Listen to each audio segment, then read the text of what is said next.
What's going on, everybody? Welcome back to House Rules, the real estate and lending podcast. I'm your host, John J.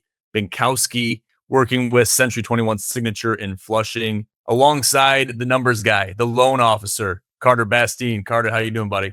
I'm your host. I'm doing. Oh, No, I'm just okay. kidding. I'm just kidding. I'm doing great, John. All right. So we're going to be talking about curating the best offer possible, getting a winning offer, getting an offer that's going to be looked at from the listing side in the best light. So how can we put our best foot forward? How do you handle clients that are asking questions? Yeah. So, I mean, from the standpoint of helping them craft the highest and best offer, I think probably what I'm helping with the most to eliminate any uncertainty, is it going to be able to close? I think you would know better than me about what exactly it is. Not every offer is going to need to be as competitive as the next one. It's going to vary, and not every seller is going to be as stringent with what they're looking for.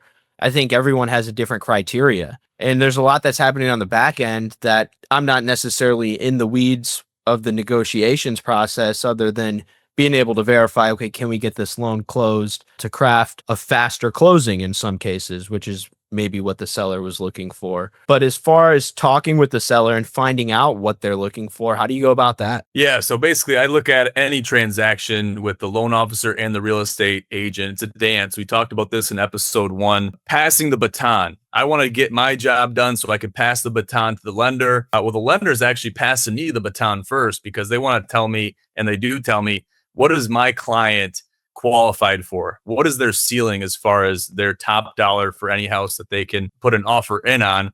That helps me narrow their search. So once we find that house that fits that criteria, their personal criteria, and also their bottom line when it comes to their pocketbook, that criteria might take a couple showings. It might not be the first showing you put an offer, and you might not fall in love with the home of your dreams at the first showing. So once you get to that point, they fall in love with it, they like it, they want to put an offer in. If you want to put an offer in, this is what I tell all my clients: put a competitive offer forward. Do the best you can to push that ceiling. I'm going to tell you if it's worth it or not. I'll pull comparables, tell you if you're in the ballpark. I'll tell you, maybe we got to go over asking here. We're well within your budget. We might want to go 5, maybe 10 grand over asking.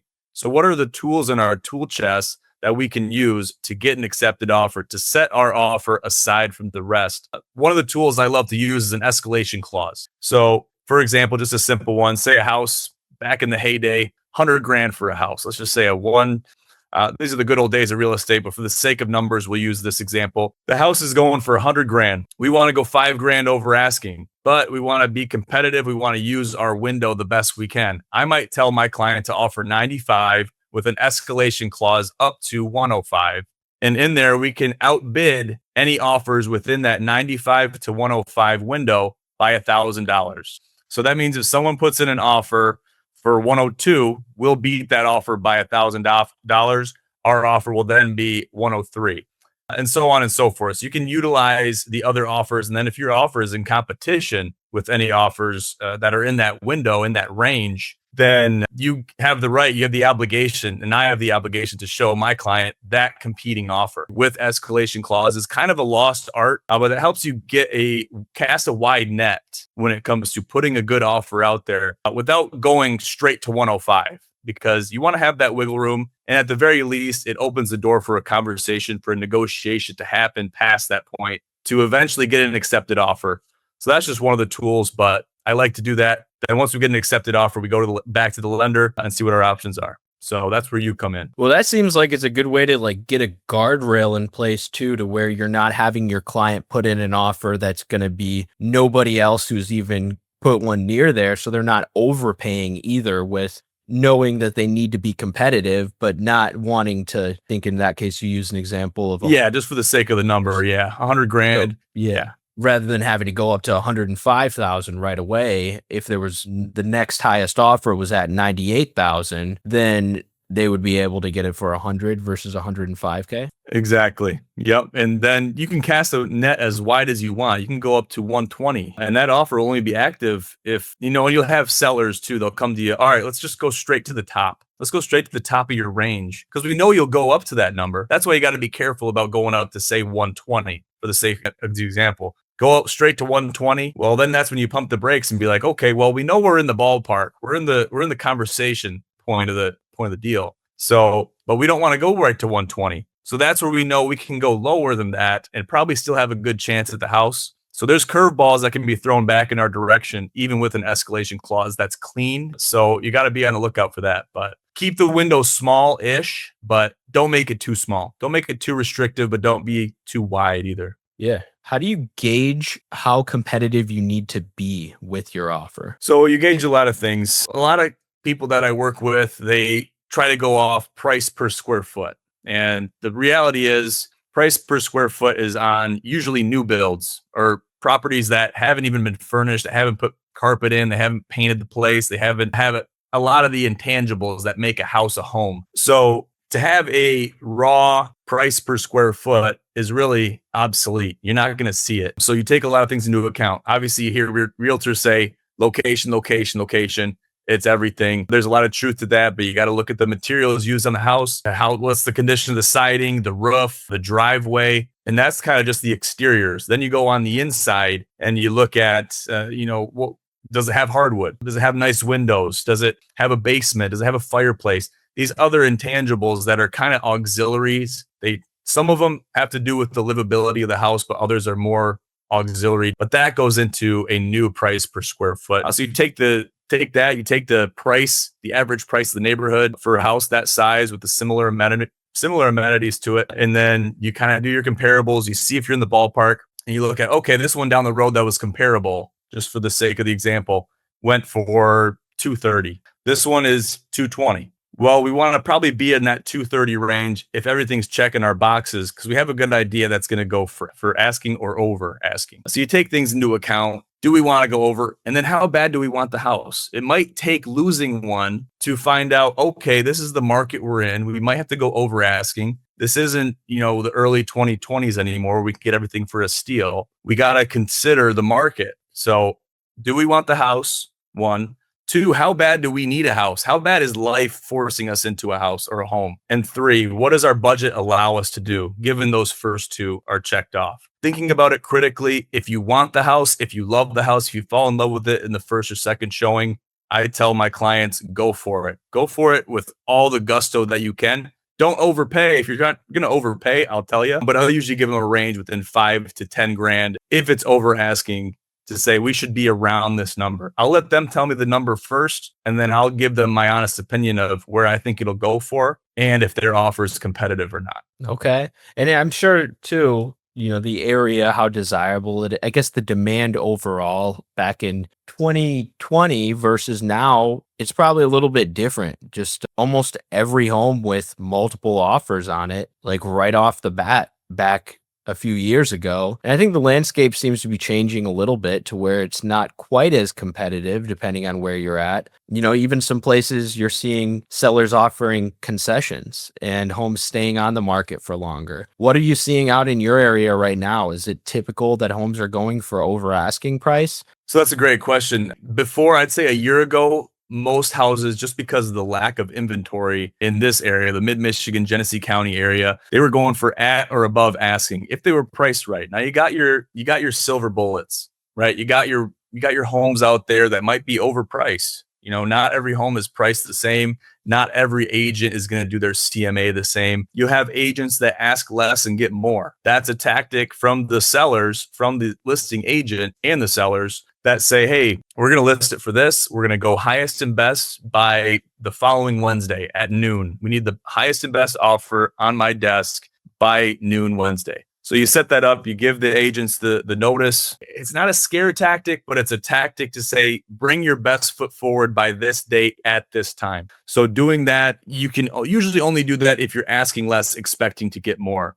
And that would be an easy tally in the category of getting a house sold for over asking. So you get houses that might be well priced. They might be right in the window, not overpriced, but not, ask less, get more. And you see those more times than not go at asking. And if they're sitting for a month or more, they might go for less. It just kind of depends on the property, depends on the area. And there's little pockets, which are neighborhoods that have just brought in more money for the homes, when you're looking at the raw comparables, when you're looking at the categories, whether it's a ranch, whether it's a tri-level, 2-story, whatever it is, looking at that, looking at the amenities, basement, garage, either attached or unattached, looking at those kinds of things, it's not apples to apples if it's in a So they're certain like location. outliers that are driving up the price. Yes. And there's outliers that they might be the same on paper as far as specifics, but it's in a different location. It's in a neighborhood that might have more mature trees. They might have just got new roads. They might have amenities within and around the neighborhood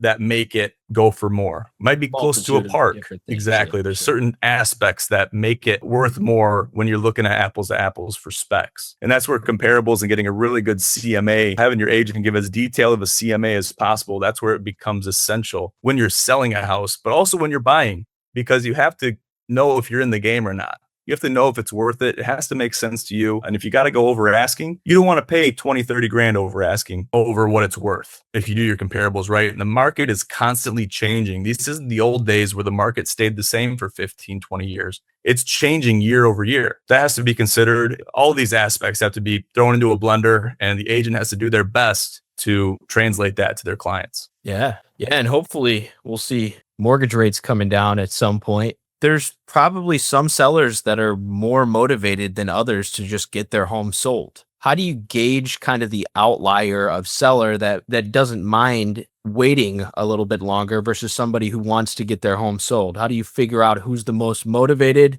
and how does it help by talking to the listing agent and figuring out the specs of what they're looking for as far as what type of offer you should put in? Yeah, so I try to gauge the listing agent the best I can. I ask the questions that I have to. Obviously, depending on which side I'm working for the buyer's side. If I'm working with the buyers, I'm working for the seller's side. If I'm working with the sellers, if I'm listing the place, I try to take that into account when I'm asking my questions. If I'm on the buying side, I don't know if the sellers are motivated or not. Maybe it's been on the market for a couple weeks. I asked the listing agent, hey, do you have any offers in hand? Do you have any verbals? What's the activity looking like? I try to get a feel for where their sellers are at. I try to figure out these things for my buyers, because if the buyers can put their best foot forward, that's going to translate into what we offer on the property, because I can kind of sense where they're at. And if you can get a good feel for where they're at, you can put your best offer forward, knowing good and well that you might have a great chance of at least getting a negotiation, getting a counter offer. That's the goal.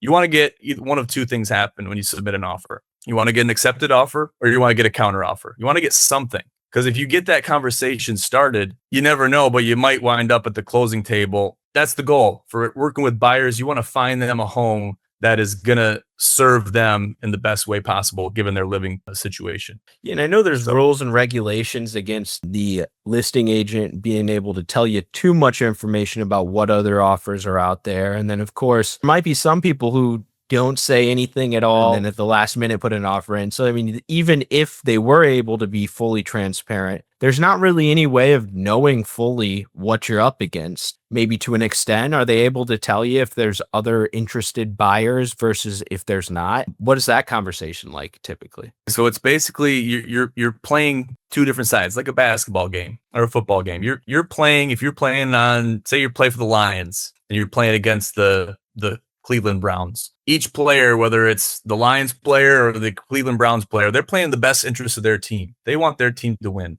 Whether it's offense, defense, special teams, they want to win the game because they're wearing the jerseys that represent their team. It goes the same in real estate. If I'm working with the buyers, I'm working in my buyer's best interest. Just the same, the listing side, they're working in their seller's best interest. So are they going to be telling me everything 100? I have to kind of be able to see through the lines, and they have to paint a picture that's not complete BS, but maybe not the entire picture. That's why the buyer's agents are always doing that investigative work. What can I find out about where they're at? And knowing full well, they're not going to tell me the full scoop. I want to find out as much as I can for the benefit of my buyers. That's going to help us put a great offer forward if we love the place, while also the listing agent is competing with me, trying to get the most. So it's two competing things, and coming together and having a perfect marriage and making a deal or getting an accepted offer, maybe not even making a deal, getting an accepted offer, getting to phase one and getting back to you, the loan officer, and saying, hey, we got an accepted offer on this one. We might have a contingency. We might have to wait a couple more days before we can continue,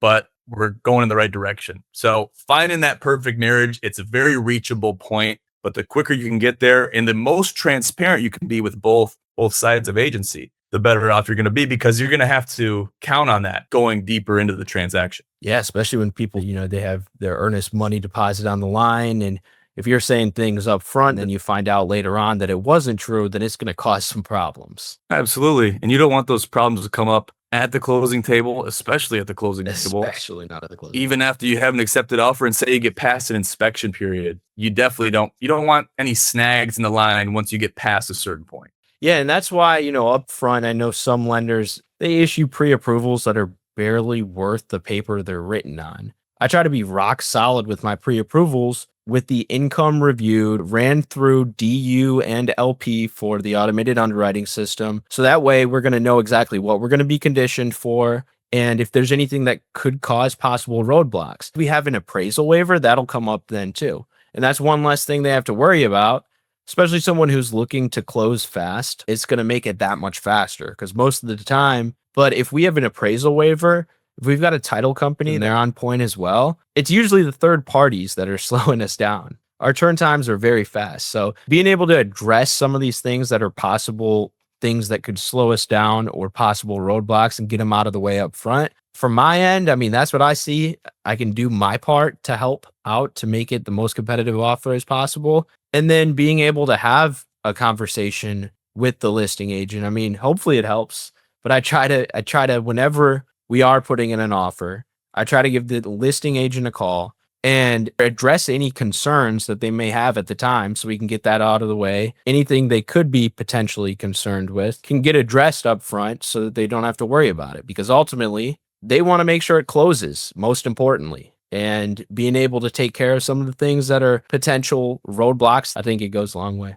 Absolutely. And no two offers are written the same, just like no two types of financing are the same. And that can really make a difference after the appraisal takes place. FHA, if there's peeling paint, which we've had in the past, then I got to make sure that that's resolved to make it go forward. If I have to get out there, and I've done this too, I've told you about this, getting out there with a can of paint and painting the porch because there's peeling paint, I'm going to get out there and do it because that's going to get us to the closing table quicker. Yeah, and with FHA loans, I mean, I think that they are a great option for a lot of people, but I have noticed Absolutely. From the standpoint of a lot of different listing agents, it can be a concern because of some of the things you mentioned is how's the appraisal going to come back? And something that may be very minor other than for the financing requirements and for what FHA allows, where that peeling paint in the back of your shed, is it really going to make a difference for your safety or your health? Probably not. Absolutely. And if they do have other offers that are cash buyers or conventional financing, probably going to go with that one. Might be a little bit better than the FHA offer in their eyes. Well, that's an interesting aspect to look at too, because if you have a highest and best situation where you have multiple offers on the table, it has to be acknowledged that the type of financing is obviously it's in the purchase agreement. So that's being looked at in a highest and best situation. And likely, if the listing agent's doing their job, they're advising them, well, if we have any snags, this is a stronger offer because of the type of finance. But it's a bullet point. It's one of those checkpoints that if you can hit that, give the offer more longevity, more armor to get through things like peeling paint. Because FHA, that's kind of just one of the things that FHA has a fit about is peeling paint. Loose guardrails. There's a guardrails. Yeah. And it's easy for that, especially a weathered porch with, made of wood, it's going to have peeling paint probably if it's older than 5-10 years. Just looking at the different types of financing in a highest and best situation, it adds to the value of the offer. That paints a clear picture of how strong is the offer. It all comes back to the full circle of how strong is the offer. One quick thing too that I know this affects you guys in the loan officer department, having a clean offer. This is regardless of the type of financing you have. In the case of cash or conventional, this is the most common outcome with this type of offer. I call it a clean offer. And I tell all my clients, as your real estate agent, I have to encourage you to get a home inspection. Do your due diligence, check out the septic tank, check out the septic field, get someone on the roof, check it out. But, and this is a big but with quotation marks, if you have experts that are in your family network, that maybe you have a roofer, maybe you have a plumber, maybe you have a structural analyst, and foundations. Get them out there. If you have a builder in the family, get them out there to the house. We'll show the house with them. We'll schedule another showing, a follow-up before we submit the offer. Or maybe we're in negotiations. Maybe we're just in negotiations with the listing side. Then once you do that, if it checks all the boxes, then let's come in with a clean offer. It's an option. The ball's in your court. I'm just the messenger. I put pen to paper and I send it to the other side. If you want to come in with a clean offer, that means an offer with no inspections. Everything checks the boxes. You fell in love with the place, all the intangibles, even some of maybe it definitely checks the boxes in a non-negotiable category, but maybe even some of your negotiables as far as specs. It has that, it has the fireplace, it has the deck in the backyard. If you want to come in with a clean offer, that's going to set our offer aside even more so, which is going to give another checkpoint to the listing side when they look at that offer and be like, wow, we can skip a step by skipping the inspection period because this is a clean offer with no inspections. Nice. It adds to the value of the offer. Yeah, no, I can definitely see. Another way of addressing the concerns up front, taken care of so that they have one less thing to worry about. It's going to be a sure thing. It's going to be a guarantee versus the other one. There's still one additional variable that still needs to be taken care of. I think no matter what, we're hitting the ground running, whether there's a contingency or not on the financing end. Sometimes people they don't want to pay for the appraisal before they know that, because that is definitely a thing where people want to wait until they do have the inspection come back and they see if anything comes up on it before they pay for the appraisal and get things fully rolling. But the faster, the better, getting it out of the way and seller to close early as well. And the buyer's trying to close ASAP, then that's always a fun call for me to make. Hey, we're ready on our end. When are we able to get this closed? Right. Absolutely. It's basically, I say it takes two to tango, but it takes like five or more to tango in a real estate transaction. A lot of people don't see it that way from the front end, but on the back end, there's a lot of sausage being made, very complex things that luckily it's more than just one person doing it all to make the dream work. But it's fun. It's fun. And I like doing my job to then allow you to do your job. And then once hopefully we can get past that, eventually you doing your magic again, passing the baton and working with the title companies, eventually getting that CTC, which we all know what that means. That's a CTC, clear to close. Clear to close, baby. That's a beautiful, those are probably the three most beautiful words in real estate. I love those three letters. It's a beautiful thing, man. Oh, this is one thing I asked you before we run out of time. It's the last thing I want to ask you. When it comes to ordering the appraisal, how does the appraisal company get selected? Is it a round robin system? Is it kind of a random, we're going to call this guy, then we're going to call this guy? Do you have a pool of appraisers that you call, or how is one selected for any given property? Yeah, so the AMC, I don't know exactly how it works on that end because that's the appraisal management company. They're usually the ones that are going to select the appraiser. I mean, there is a requirement for the appraisers to be separate from us as the lender. So we're really not allowed to have too much to do with that selection process. I figured. But, our number one lender, United Wholesale Mortgage, they have Appraisal Direct, where essentially their own in-house AMC, but they have like a ranking system. So they have a big pool that they'll put out an open bid for appraisers in the area, but it's definitely prioritized for the appraisers that have done the best job in the past. Interesting. I always wondered how that selection process worked, because I envision it of, I'm appraiser John, let's just say that. And I'm just sitting at my desk looking at my emails, and next thing you know, I'm getting a call. You got to go appraise this house tomorrow. You know what I mean? And if you're open to do it, it's Johnny, you got to be Johnny on the spot with this stuff, I'm sure. But that's kind of just how I envisioned it. And that's the elementary perspective from a realtor's perspective of how that selection. The way I understand it is it's kind of like Uber, where the Uber drivers are able to see the orders that are out there. And they're in the area. Maybe your platinum Uber drivers or whatever it may be. But it is the people that are in the area and that want to and are available to be able to get that order completed. Interesting. Yeah. Yeah, I've always wondered about that. Cool. We had some good talk today about how to be able to craft up the strongest offer. And I'm going to make sure I do everything I can on my end to make it the best one possible for your next buyer. Absolutely. Thank you, sir. Thank you guys all for listening in to House Rules. Curating the best offer is arguably one of the most important things in any real estate transaction. It's important on the listing side, but most importantly, it's important on the buying side to put the best offer forward within all the parameters for your buyers. If they love the house, go for it. You might have to lose out. You might have to lose out on a couple homes to really find out the market that you're in, to then decide, okay, when this one comes around, all those other ones that didn't happen, it wasn't meant to be. But the next one that comes around, I'm going to go for it, and whatever happens, happen. And having that power mindset going into the offer is one of the most important things to get to the closing table. Well, sometimes in life you got to take a couple L's and bounce back. Bosses take losses. I guess you learn lessons as you go. Well said. We could probably leave it at that. Yeah. Thanks for watching, guys. See you next time on House Rules. Peace out.